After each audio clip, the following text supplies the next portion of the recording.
ಇಂದಿನಿಂದ ಸುಪ್ರೀಂ ಕೋರ್ಟ್ನಲ್ಲಿ ವಕ್ಫ್ ಕಾನೂನಿನ ಸಮರ ಶುರುವಾಗಲಿದೆ.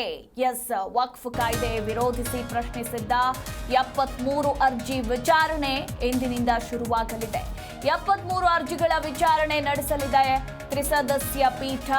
ಸಿಜೆಐ ಸಂಜೀವ್ ಖನ್ನಾ, ಜಸ್ಟಿಸ್ ಸಂಜಯ್ ಕುಮಾರ್ ಹಾಗೆ ಜಸ್ಟಿಸ್ ಕೆಕೆ ವಿಶ್ವನಾಥನ್ ಅವರ ಪೀಠದಲ್ಲಿ ವಿಚಾರಣೆ ನಡೆಯಲಿದೆ. ಹಿಂಸಾಚಾರಕ್ಕೆ ಕಾರಣವಾಗಿರುವ ವಕ್ಫ್ ತಿದ್ದುಪಡಿ ಕಾಯ್ದೆ ಕಾನೂನು ಸಮರ ಇಂದಿನಿಂದ ಆರಂಭವಾಗ್ತಾ ಇದ್ದು ಸಾಕಷ್ಟು ಕುತೂಹಲ ಕೂಡ ಮೂಡಿಸಿರುವಂಥದ್ದು. ಇನ್ನು ಸುಪ್ರೀಂ ಕೋರ್ಟ್ನಿಂದ ವಕ್ಫ್ ತಿದ್ದುಪಡಿ ಕಾಯ್ದೆಯ ಪ್ರಶ್ನಿಸಿದ್ದ 73 ಅರ್ಜಿಗಳ ವಿಚಾರಣೆ ಇಂದಿನಿಂದ ನಡೆಯಲಿದೆ. Supreme court CJI Sanjiv Khanna, justice Sanjay Kumar, justice K K Viswanathan ಅವರ ಪೀಠದಲ್ಲಿ ವಿಚಾರಣೆ ನಡೆಯಲಿದ್ದು, ವಕ್ಫ್ ಬೋರ್ಡ್ ಏಕಪಕ್ಷೀಯವಾಗಿ ರೈತರ ಭೂಮಿ ಕಿತ್ತುಕೊಳ್ಳುವುದಕ್ಕೆ ಬ್ರೇಕ್ ಹಾಕಿದ ಕಾಯ್ದೆ ಕುರಿತು ವಿಚಾರಣೆ ನಡೆಯಲಿದೆ.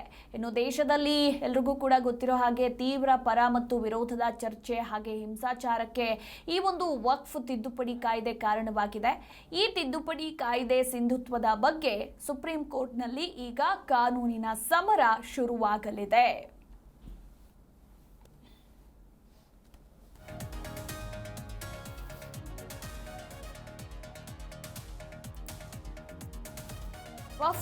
ವಕ್ಫ್ ಕಾಯ್ದೆ ವಿರೋಧಿಸಿ ಪ್ರಶ್ನಿಸಿದ್ದ 73 ಅರ್ಜಿಗಳ ವಿಚಾರಣೆ ಇವತ್ತಿನಿಂದ ಸುಪ್ರೀಂ ಕೋರ್ಟ್ನಲ್ಲಿ ನಡೆಯಲಿದ್ದು ಸಾಕಷ್ಟು ಕುತೂಹಲ ಕೂಡ ಮೂಡಿಸಿರುವಂಥದ್ದು.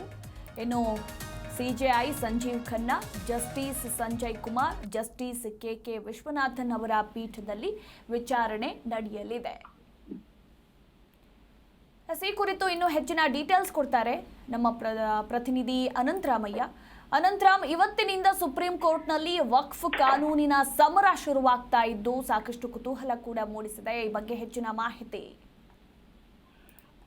ಮಧುಮಾಲ, ಏನಂದ್ರೆ ದೇಶಾದ್ಯಂತ ತೀವ್ರ ಒಂದು ಆಕ್ರೋಶಕ್ಕೆ ಕಾರಣವಾಗಿರುವಂತಹ ವಕ್ಫ್ ತಿದ್ದುಪಡಿ ಕಾಯ್ದೆಗೆ ಸಂಬಂಧಪಟ್ಟಂಗೆ ಇವತ್ತು 12 ಗಂಟೆಗೆ ಸುಪ್ರೀಂ ಕೋರ್ಟ್ ನಲ್ಲಿ ಅರ್ಜಿ ವಿಚಾರಣೆ ನಡೆಯಲಿದೆ. ಸುಮಾರು 73ಕ್ಕೂ ಹೆಚ್ಚು ಅರ್ಜಿಗಳು ಈ ಒಂದು ತಿದ್ದುಪಡಿಗೆ ಸಂಬಂಧಪಟ್ಟಂಗೆ ಸುಪ್ರೀಂ ಕೋರ್ಟ್ ಅಲ್ಲಿ ಅಡ್ಮಿಟ್ ಆಗಿದೆ. ಅದಕ್ಕೆ ಸಂಬಂಧಪಟ್ಟಂಗೆ ಇವತ್ತು ಸುಪ್ರೀಂ ಕೋರ್ಟಿನ ಮುಖ್ಯ ನ್ಯಾಯಮೂರ್ತಿಯಾದಂತಹ ಸಂಜೀವ್ ಖನ್ನಾ, ನ್ಯಾಯಮೂರ್ತಿಗಳಾದ PV ಸಂಜಯ್ ಕುಮಾರ್ ಮತ್ತು KV ವಿಶ್ವನಾಥ್ ಅವರನ್ನ ಒಳಗೊಂಡಂತಹ ತ್ರಿಸದಸ್ಯ ಪೀಠದಲ್ಲಿ ಈ ಒಂದು ಅರ್ಜಿಯ ವಿಚಾರಣೆ ನಡೆದಿದೆ. ಅದರಲ್ಲಿ ಪ್ರಮುಖವಾಗಿ 10 ಅರ್ಜಿಗಳು ಇದಕ್ಕೆ ಸಂಬಂಧಪಟ್ಟಂಗೆ 10 ಅರ್ಜಿಗಳನ್ನು ಪರಿಗಣನೆಗೆ ತಗೊಳ್ಳಲಾಗಿತ್ತು. ಅದರಲ್ಲಿ ಅಸಾದುದ್ದೀನ್ ಓವೈಸಿ ಅಸಾದುದ್ದೀನ್ ಓವೈಸಿ ಅರ್ಜಿಯನ್ನ ಪರಿಗಣಿಸಿ ಈ ಒಂದು ವಿಚಾರಣೆ ನಡೆದಿದೆ. ಇದಕ್ಕೆ ಸಂಬಂಧಪಟ್ಟಂಗೆ ಈಗಾಗಲೇ ಕೇಂದ್ರ ಸರ್ಕಾರ ಕೂಡ ಸಮರ್ಥವಾಗಿ ಆ ಒಂದು ಕಾಯ್ದೆ ತಿದ್ದುಪಡಿಯನ್ನ ಸಮರ್ಥನೆಯನ್ನ ಮಾಡಿಕೊಳ್ಳುವ ನಿಟ್ಟಿನಲ್ಲಿ ಎಲ್ಲಾ ರೀತಿಯಾದಂತಹ ಒಂದು ವಾದವನ್ನ ಮಾಡ್ಲಿಕ್ಕೆ ವ್ಯವಸ್ಥೆಯನ್ನ ಮಾಡ್ಕೊಂಡಿದೆ.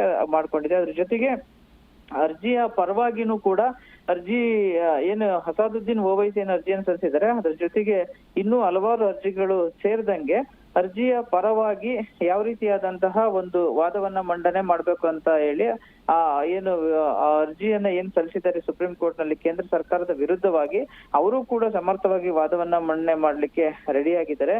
ಹೀಗೆ ಎರಡೂ ಪಾರ್ಟಿಯವರು ಅಂದ್ರೆ ಒಂದು ಕಡೆ ಕೇಂದ್ರ ಸರ್ಕಾರ, ಮತ್ತೊಂದು ಕಡೆ ಈ ಒಂದು ವಕ್ಫ್ ಕಾಯ್ದೆಯನ್ನ ತಿದ್ದುಪಡಿಯನ್ನ ವಿರೋಧ ಮಾಡಿ ಸಲ್ಲಿಸಿರುವಂತಹ ಅರ್ಜಿದಾರರು ಪರ ವಕೀಲರು, ಈ ಎರಡು ಪಾರ್ಟಿಗಳನ್ನು ಕೂಡ ರೆಡಿ ಆಗಿರೋದ್ರಿಂದ 12 ಗಂಟೆಗೆ ಈ ಒಂದು ವಿಚಾರಣೆ ಇವತ್ತಿಂದ ಆರಂಭ ಆಗುತ್ತೆ.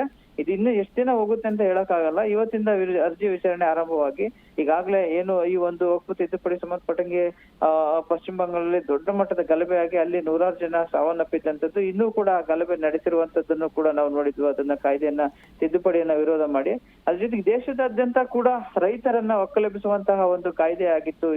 ಇದನ್ನ ತಿದ್ದುಪಡಿ ಮಾಡ್ಬೇಕು ಅಂತ ಹೇಳ್ಬಿಟ್ಟು ಎಲ್ಲೆಡೆ ಆಕ್ರೋಶ ವ್ಯಕ್ತಪಡಿಸಿತ್ತು. ಆ ನಿಟ್ಟಿನಲ್ಲಿ ಕೇಂದ್ರ ಸರ್ಕಾರ ತಿದ್ದುಪಡಿಯನ್ನ ತಗೊಂಡ್ಬಂದಿರೋದು. ಅದ್ರ ಜೊತೆಗೆ ಇದಕ್ಕೆ ತಿದ್ದುಪಡಿಯನ್ನ ಮಾಡಬಾರ್ದು, ಇದನ್ನ ಯಥಾ ಪ್ರಕಾರ ಯಾವ ರೀತಿಯಾಗಿತ್ತು ಅದನ್ನ ಮುಂದುವರಿಸಬೇಕು ಅನ್ನೋದು ಒಂದು ಕಡೆ ವಾದ ಆಗಿದೆ.